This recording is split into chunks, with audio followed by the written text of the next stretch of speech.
Hello friends, welcome back to my YouTube channel and my name is Akash Thakur. आज हम आपके साथ एक और न्यू वीडियो लेकर हाजिर हैं और आज की हम इस वीडियो में चर्चा करेंगे भारतीय नागरिकता की, क्योंकि सभी व्यक्तियों को पता होना चाहिए कि अगर हम भारतीय नागरिक हैं तो हमें कौन कौन से अधिकार प्राप्त हैं और किस तरीके से कोई दूसरा अन्य व्यक्ति भारतीय नागरिकता को प्राप्त कर सकता है या अपनी नागरिकता को खो सकता है। इस विषय के बारे में आज हम चर्चा करेंगे। जैसा कि आपने हमारी पिछली वीडियो में देखा होगा कि हमने संविधान के भाग 1 और अनुच्छेद 1 से लेकर 4 तक की चर्चा की थी और आज की वीडियो में हम चर्चा करेंगे संविधान के भाग 2 की और अनुच्छेद 5 से लेकर 11 तक की। तो अगर आपने हमारी पिछली वीडियो नहीं देखी तो उस वीडियो को जरूर देखिएगा ताकि आपको पता लग सके आपके संघ राज्य क्षेत्रों के विषय के बारे में। ठीक है, तो आज की इस वीडियो में हम चर्चा करने वाले हैं भारतीय नागरिकता की। तो भारतीय नागरिकता का जो विषय है दोस्तों, नोट डाउन जरूर कीजिए क्योंकि कई बार इंपॉर्टेंट क्वेश्चन बन जाते हैं इससे। तो भारतीय नागरिकता का जो विषय है वो संविधान के भाग 2 में और अनुच्छेद 5 से लेके 11 में रखा गया है। क्योंकि कई बार क्वेश्चन रिपीट हुआ है कि संविधान का भाग 2 किससे संबंधित है, तो आप बता सकते हैं संविधान का जो भाग 2 है वो संबंधित है आपके नागरिकता के विषय से। ठीक है, आई होप सो। स्टार्ट करते हैं, आपको क्लियर होगा सारा कुछ। ठीक है, बताते हैं आपको कि भारतीय नागरिक कौन होता है और विदेशी को क्या क्या अधिकार प्राप्त नहीं होते जो भारतीय नागरिक को ही प्राप्त होते हैं केवल। ठीक है, सबसे पहले मतदान करने का अधिकार। तो दोस्तों याद रखेंगे, मतदान करने का अधिकार केवल भारतीय नागरिक को ही होता है, किसी विदेशी को मतदान करने का अधिकार नहीं दिया जाता। ठीक है, जैसा कि मैं चर्चा करूं, कोई विदेशी अगर हमारे देश में भ्रमण करने आता है तो ऐसी स्थिति में उसे भारतीय मतदान करने का अधिकार नहीं देगा भारतीय संविधान उसी व्यक्ति को मतदान करने का अधिकार देता है जो यहाँ का मूल निवासी होता है। ठीक है, सेकंड, राष्ट्रपति, प्रधानमंत्री तथा मुख्यमंत्री पद पर नियुक्ति। तो याद रखेंगे, भारत में रहने वाला जो व्यक्ति होगा, जो भारत का मूल निवासी होगा, जिसे भारतीय नागरिकता प्राप्त होगी, वही इन उच्च पदों पर बैठ सकता है। ऐसा नहीं कोई विदेशी भारत में आए, उसे भारतीय नागरिकता प्राप्त नहीं है और उसे हम प्रधानमंत्री बना दें, ऐसा नहीं है दोस्तों। तो उसी व्यक्ति को इन उच्च पदों पर आपके बैठाया जाएगा जो व्यक्ति आपके भारत का नागरिक होगा। ठीक है, इसके अलावा निर्वाचित होने का अधिकार। तो याद रखेंगे, लोकसभा, राज्यसभा, विधानसभा, विधान परिषद, इन सब में आपके निर्वाचित होने का मतलब इन सब में आपके वो चुनावी एजेंडे या चुनावी रूप में खड़ा हो सकता है। ठीक है, तो वही व्यक्ति खड़ा हो सकता है चुनाव में जो भारतीय नागरिक है। ठीक है दोस्तों, जैसा कि आपको पता होगा, लोकसभा के सदस्य की जब हम नियुक्ति करते हैं या फिर राज्यसभा के सदस्य की नियुक्ति होती है तो उसकी योग्यताओं में एक वर्ड आता है, भारत का नागरिक होना चाहिए। तो जो भारत का नागरिक होता है वही आपके इन पदों पर बैठ सकता है। ठीक है, फिर एक और आपका है जो इंपॉर्टेंट है कि मौलिक अधिकार।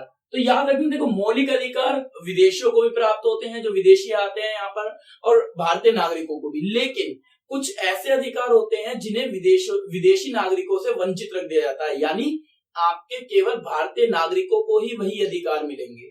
जैसे अनुच्छेद 15, अनुच्छेद 16, अनुच्छेद 19, अनुच्छेद 29 और 30।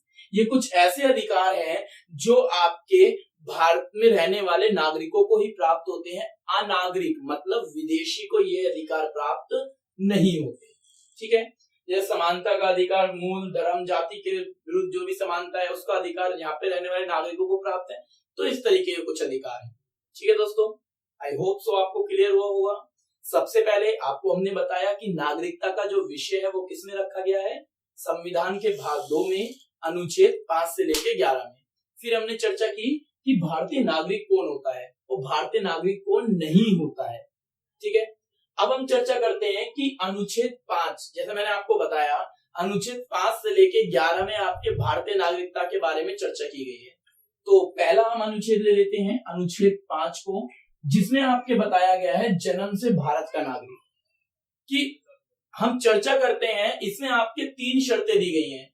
अगर इन 3 शर्तों में से कोई एक शर्त भी आपका व्यक्ति पूरी करता है तो वह भारत का नागरिक है या फिर भारत का नागरिक बन सकता है।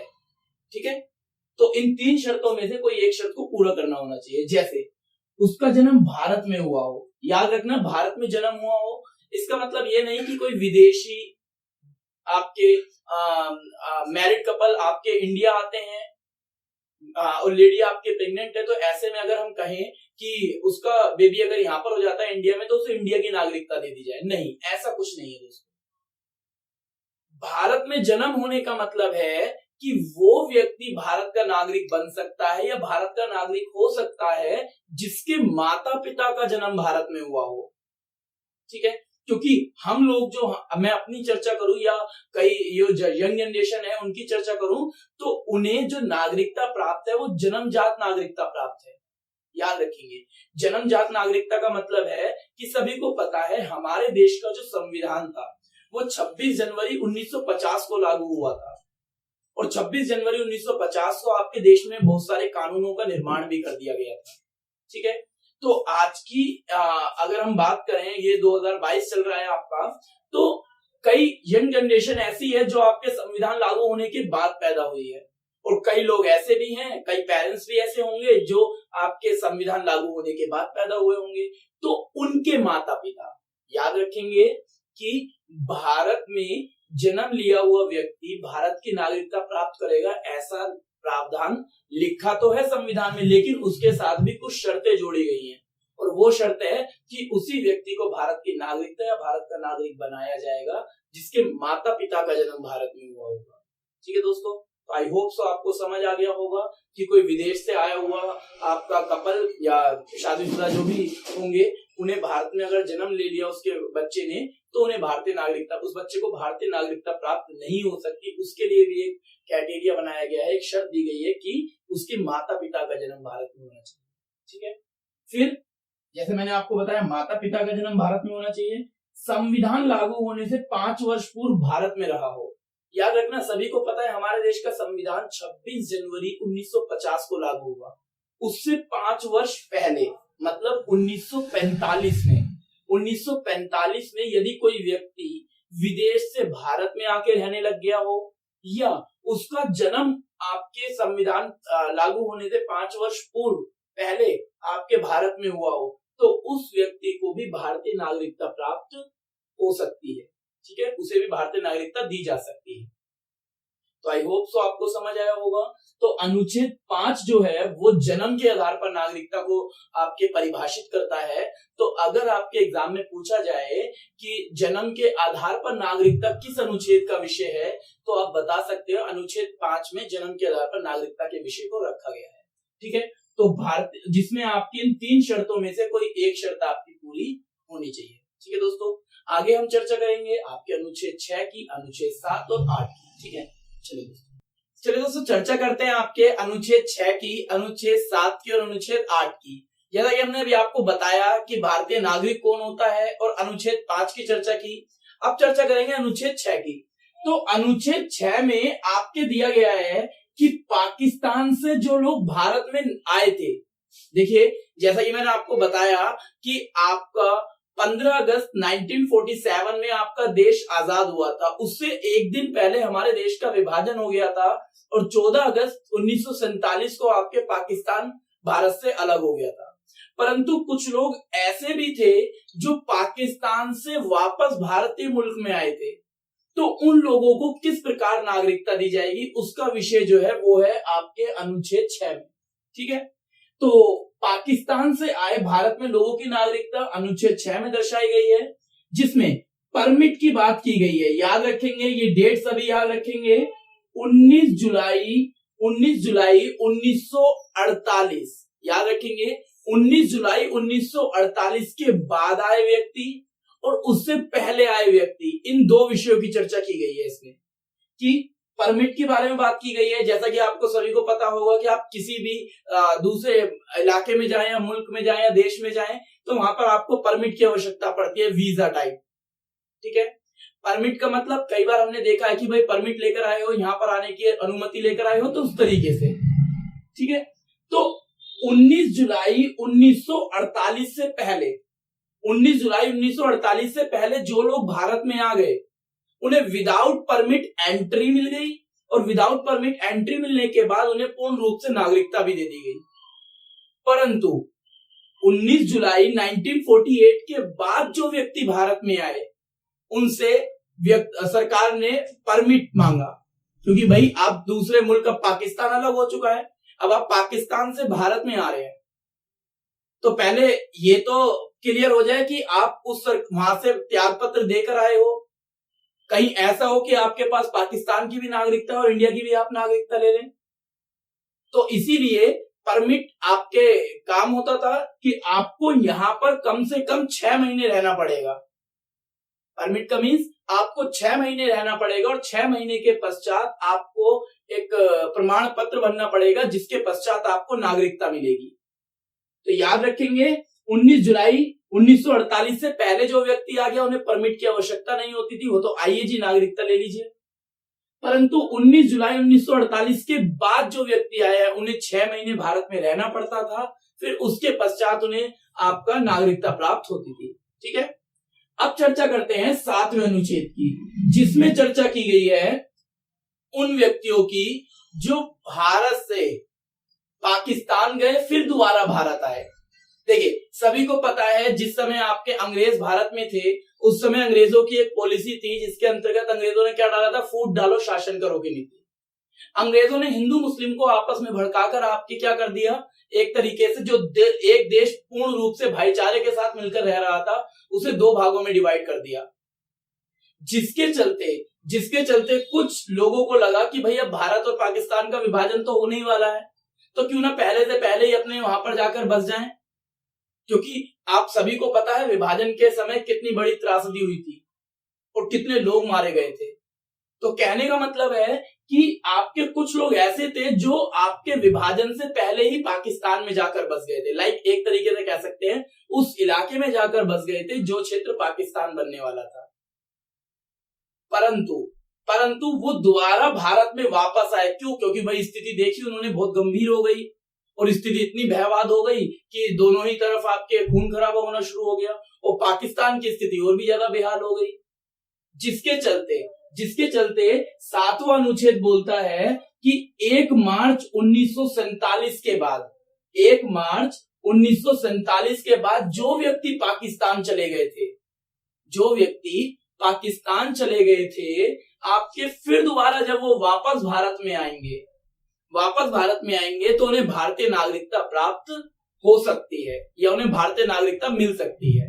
ठीक है दोस्तों, तो आपके अनुच्छेद 6 बताता है पाकिस्तान से आए भारत के लोगों को नागरिकता, और अनुच्छेद 7 बताता है भारत से पाकिस्तान गए लोगों को किस प्रकार नागरिकता दी जा सकती है।